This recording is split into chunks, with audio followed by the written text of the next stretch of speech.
Today on the podcast, we have Lindsay, life coach for busy parents.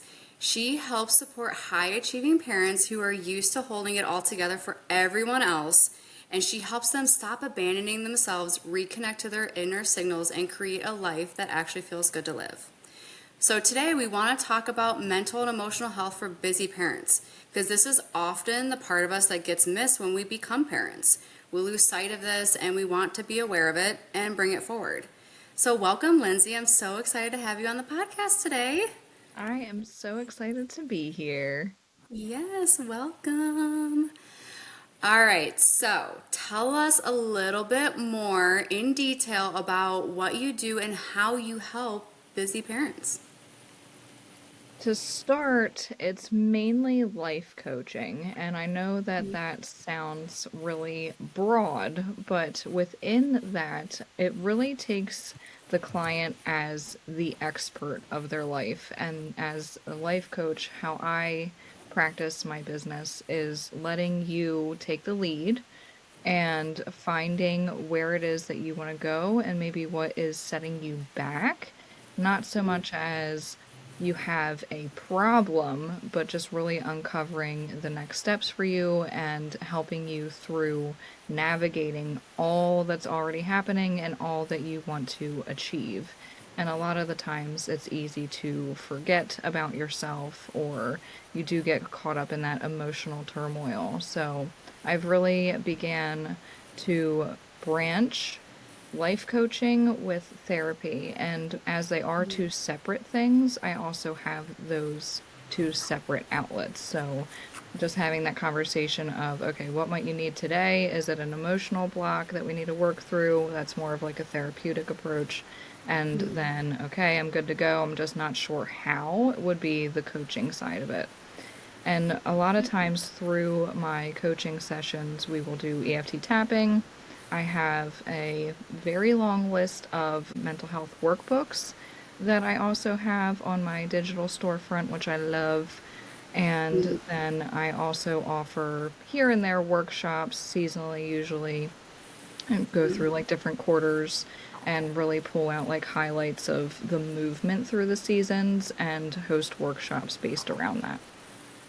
I love it. So, tons of resources to help parents really tune into themselves, figure out what they need so that they can move forward and enjoy life. Yes, with intention too, not just like, Yes. oh, I feel good or I'm grateful today, but really sustaining that life that you wake up excited to live with intention. And that gets to look different every day. Yeah, love it. Love it, love it. Yeah, I feel like, with us always constantly being on the go, go, go, and of course, worrying about kids and priorities and household and stuff like that can get so lost so easily for busy parents, moms, dads, that, it's hard to sometimes reconnect to that part of ourselves. So this is incredible that you help parents do that.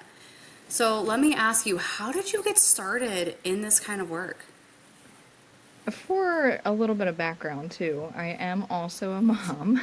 I have three children from 14, 12, and 2. So I went through this period of starting over, too, and I can relate to that busyness that we get looped into and that day-to-day grinding and really taking yourself out of the hustling. But how I got started was many years ago. I became quite honestly sick of my own shit.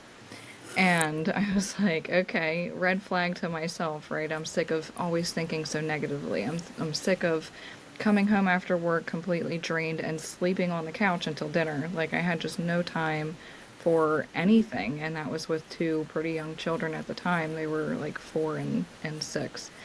And I was dealing with a chronic illness, and it really just it wiped everything out of me between working and hustling and the kids and just life. I was like, okay, something needs to change. So I started personal therapy, and I absolutely loved it. I went there with a few things in my mind, and it was mainly like, okay, how do I get over my dad not talking to me anymore? How do I move forward from the domestic abuse that I suffered from? And how do I stop letting other people project onto me and ruin my soul and my heart and stop getting walked on, right? Like I was like this tiny little human that just felt like an acorn constantly getting pushed into the mud. And through therapy, my therapist really focused on reality therapy, and it absolutely changed my life. She handed me a book. It was How to Take Charge of Your Life by William Glasser. And the first time I read it, I was like, this book is a bunch of bullshit. I'm like, this makes no sense. What do you mean I get to choose my headaches? What do you mean I'm choosing to be miserable? Like, this is ridiculous, right? And I told her about it in our next session. She was like, read it again. And I was like, okay, this is stupid. Like, there's no way that this is going to help me. So we talked through how I was feeling about this book, right? And she had me read it again. I reread it and something clicked.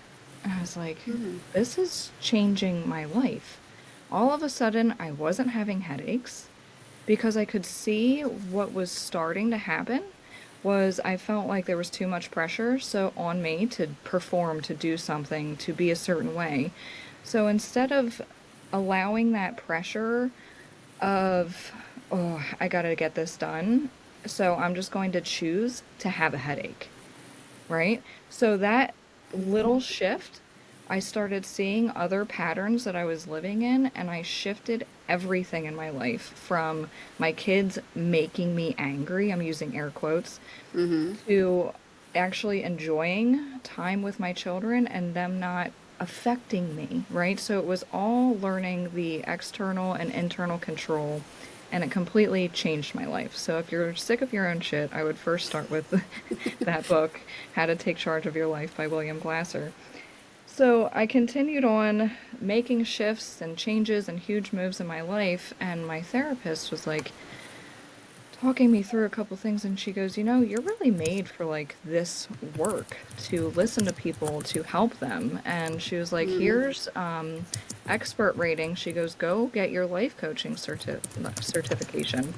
I was like, "Okay." So I did that, and I launched my life coaching business, and I continued doing personal therapy with her. And at this point, it was like maybe 2.5 years, and I had completely changed my mental health. It was night and day. I was no longer who I used to be. I was no longer sick of my own shit. I was no longer chronically ill. I quit the terrible job that was wrecking me actually on the spot. So I was not only suffered from domestic violence, but I also suffered from workplace abuse. And in my one annual review, she was like, "You've done nothing for this class," just completely verbally tore me apart. And I was like, "Okay, well, I quit."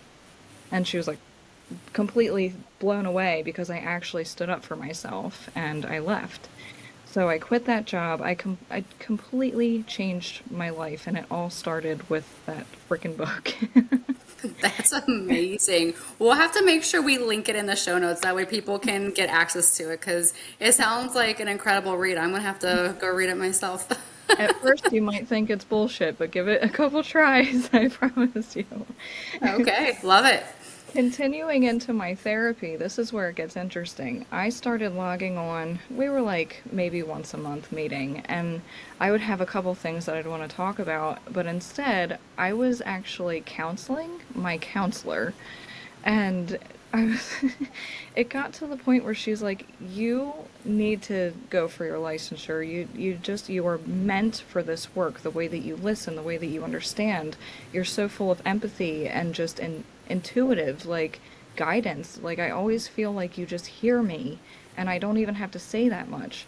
And she was like, "Help me get my master's all set up." So I'm currently pursuing that, like I said, to blend that therapeutic approach alongside of coaching, but I really just have a different gift of listening to people. And I know it sounds so silly, but it's true. I hear differently, which I think a lot of my clients really enjoy.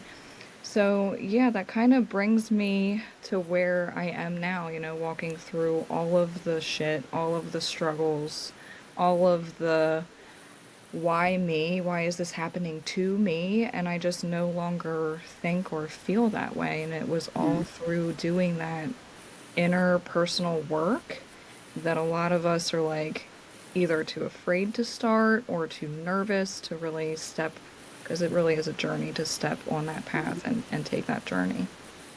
Yeah, absolutely. That's an incredible story. And just, I mean, wow, the lessons that you must have learned through that. So, what advice would you give someone if they were feeling like they're sick of their own shit? You know, yes, one, read the book, but how do they actually put that into action? Because you and I both know that, you know, you can read all the things, you can listen to all the podcasts, including this one, and take all of the advice, but unless you actually do something or make a change, nothing's going to change. So, what advice would you give someone if they're feeling like, I'm sick of my own shit, I want to make a change, I just don't know where to start? The first thing, and this also sounds so simple that it's silly, but is to take action. I say a lot of times that you are not a personal development project. You have listened, like Amanda said, you've listened to the books, you've listened to the podcasts, you have all of these ideas just stirring within you. You need to take the action. So, what is it? And my first step would honestly be to write it down. What would some action steps for you look like? What direction could you take? And it's not that you should, I used air quotes again, it's not that you should be doing anything. But the first step, honestly, is to just write it down. Do a brain dump of what are some action steps that I would like to take. Is it, connecting with a coach or a therapist or reading a different book to get another idea of where the area is specifically that you do want to start. So I would really start with getting all of those ideas out and then picking one that feels most attainable to you in that moment. Amazing. So, first step, read the book, get a good feel of some things that you can do, get a brain dump going, think of some things that you really want to take action on. So, I have to ask the question because I'm a logic person and I love playing in the quantum more and more every day. What if you just don't even know where to start? What if you just feel so lost within your busy days, in the priorities, the kids, like all of the things that you have to do, your own bullshit is just getting in the way? Can you give us maybe an action or two that you think can be really helpful for a lot of people? Something that is maybe easy to do or simple to do? Yes, and this is something that I've encountered often because it's so real. And Yeah. it's more than logic, right? It's real life and it's the day in and the day out. So I actually created a workbook for this and you can literally fill it out on your toilet. Like that's how simple this workbook is. And yeah, like I always say, go find a minute, right? And it is called Mama Minute. So if you go to my digital storefront, you can download that.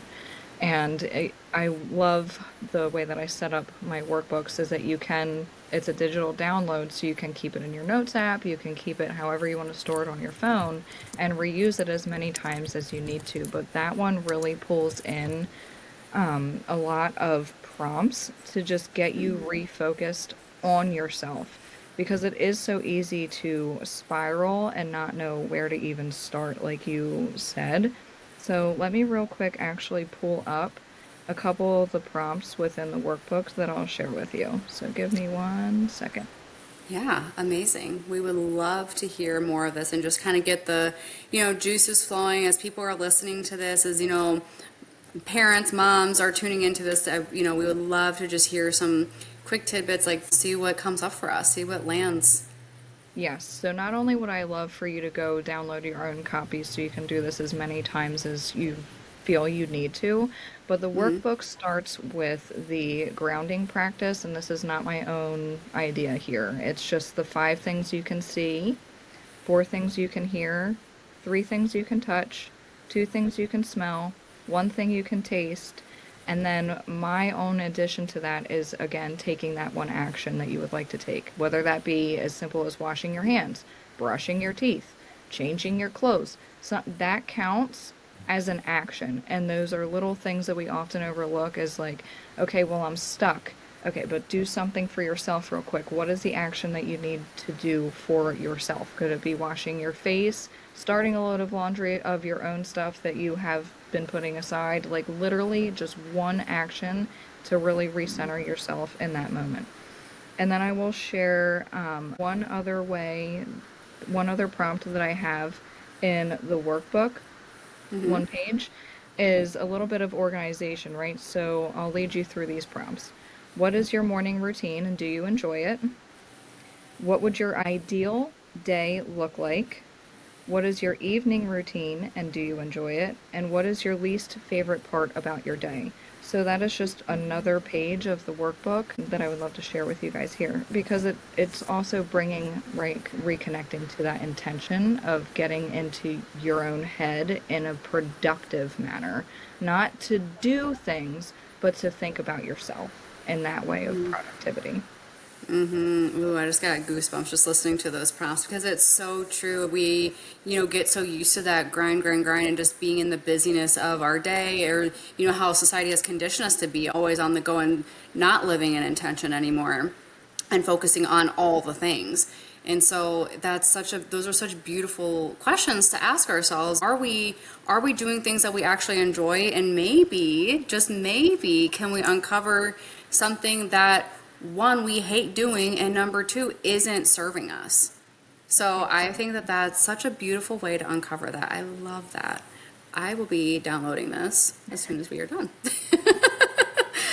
Amazing, amazing, amazing. All right.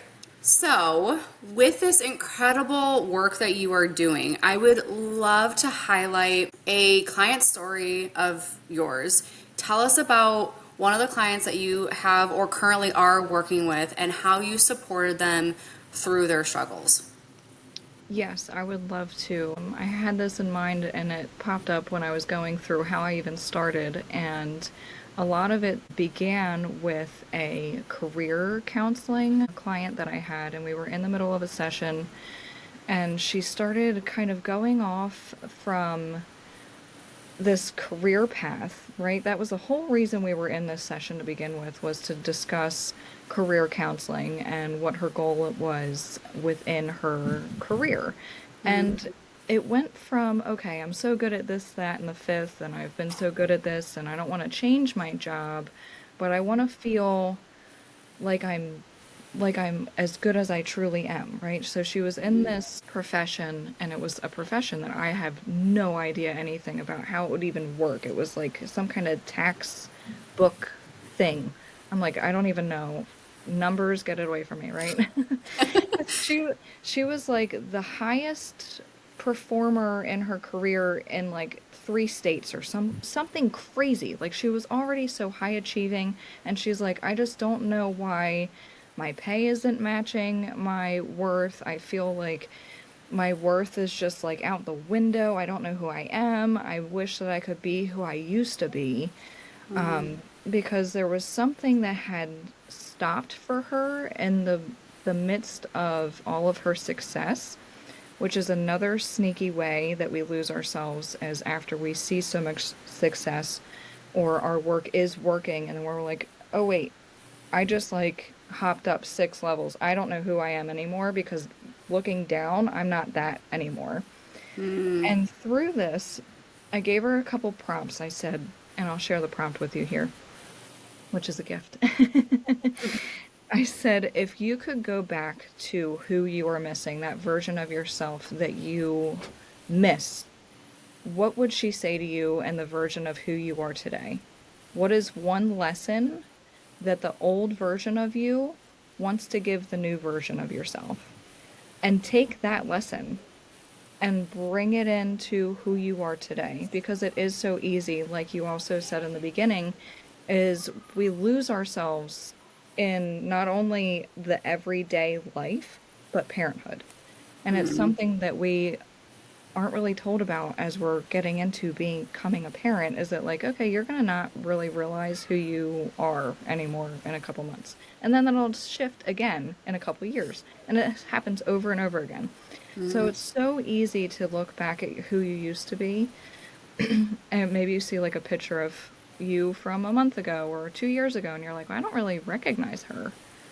And you feel this pull in your heart a little bit of like, I really miss that version of me. I wish I could be her again, but it's like not possible. So, okay, instead of dragging her along saying, come on, old me, just be me again, right? And like trying to slap that on as like a costume, go sit with her. Go set a timer for 10 to 15 minutes and just say, hey, what do I need to know from this version of myself that I can still apply to who I am today? And sometimes it's something as simple as like, have a cup of coffee by yourself or journal a little bit more. Maybe you used to love it, now you don't do it anymore because whatever the fuck happened, you know? Do it again. Reconnect with those little pieces of who you used to be again and let the rest go. And then at the end of the timer, say, okay, thanks for this lesson. I appreciate you. I hear you. Goodbye, right? And leave her where she is. So we're no longer dragging this version behind us that's so heavy. So through this process, just that one prompt with her, had the next day she messaged me and she was like, thank you. She goes, even my mom noticed that I am happier now. I don't feel heavy. I don't feel unworthy. I feel like who I am becoming and who I am today is worth it. I saw all my progress. I saw who I used to be, and I've worked so damn hard to get to where I am now that I actually appreciate it. And where before she was like, I don't know who I am, what I'm doing, right? But it was going back and connecting to that worthy feeling that she lost to bring it into the present moment that shifted her entire energetic being to the point where her mom was like, what did you do? And she was like, I was just asked a question. And that success from that, I was like, okay, I need to make this into a book. So I did. So that is my past self practice ebook and workbook. It's not only the combination of how I overcame a lot of the identity shifts that I was talking about in my journey of how I got to where I am today and what I'm doing for others, but it also guides you through that practice of doing it for yourself and how to sustain it, right? Because it's easy to just do that practice once and feel great for 24 hours, but it's like the sustainability of, oh, I even get to see how much I appreciate myself at the end of this workbook, and it's just another beautiful space for you to go to. Yeah, I love that. So, how can parents really use that? Because, I mean, it's a beautiful story. I love that it was, more centered around like her career and really helping her get to that next level while also still feeling worthy and standing up for herself and knowing her worth. That's amazing. How can parents do the same? Because I feel like so often, again, we lose that side of ourselves, just like who we are. But sometimes we also question our worth as a parent. Are we doing it right? Every kid is different. Every kid needs something different. There's always going to be struggles and learning paths and curves and bumps in the road, right? So how can we use that as parents to not only tap back into our worthiness of who we are and as parents, but just overall be very mindful of our mental emotional health? I would just say continue to practice. And it's something even I've noticed as a parent, helping other parents through all this, is that just as quickly as one phase has been thrown into your life, is as quickly as that phase will fade out, right? Like we hear all the time, oh, well, it's just a hitting phase or a throwing phase or a biting phase. And you're like, where did this come from? But just know that as quick as that came in is as quick as it can shift, right? And evolve. And a mantra really to hang on to is this is just for now, right? And sometimes that'll feel different every time that you say it and go back to it. but I've even written it on like busy week, my weekly planner. If it's like chaos, I'm like, okay, this is just for now. And really taking that moment to intentionally set up how you want the day to go and really shift it from, okay, the day is going to run me to I am going to run my day. And that really starts with that intention and reconnecting to that Mama Minute workbook is like, what do you want your day to do? What do you want this phase of life to be for you? And just getting honest with yourself and having the courage to face yourself and what's going on in your life.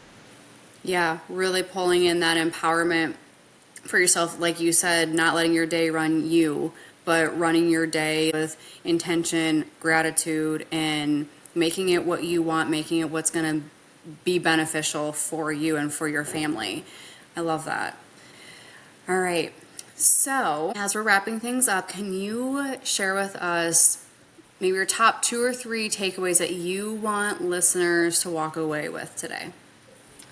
Well, before you get out of this episode today, I want you to walk away with knowing that you are worth whatever season you're in is just the season that you're in, and you're still worthy through it. So your productivity does not measure your worth, or your worth is not measured by your productivity. And there's nothing that you should be doing. So I really want you to stop shoulding on yourself, and I want you to just intentionally walk through the season of life that you're in. Amazing. Yeah, finding that gratitude. So even if we're in a sticky season or a season that we are finding really difficult, because we all go through them, really not having that tie anything back to our worth, because we are worthy because we're worthy. We're worthy because we're a human. We're worthy because we're on this planet Earth living life. Nothing changes our worthiness, as you said. Exactly. Yeah, Yes. I absolutely love that. All right, Lindsay, well, it's been amazing having you on the pod today. Thank you so much for joining us. And before we hop off, can you tell us how our listeners can connect with you? I would love for any listener that feels called to follow me over on Instagram at The Balanced Bureau, and in between the words is an underscore. I would love to hear your takeaways. I would love to hear your action steps, whether or not you've downloaded any of the workbooks to help you through anything. I would really just love that connection over on Instagram. It's where I hang out the most. Amazing. So I hope all of you enjoyed this podcast as much as I have. Go connect with Lindsay. She's an amazing human being and beautiful soul. We love her. Go connect with her. Get some of her resources. Check those out. Let her know how you're feeling. She would love to hear from you. And until next time, we will see you later. Bye. Thank you.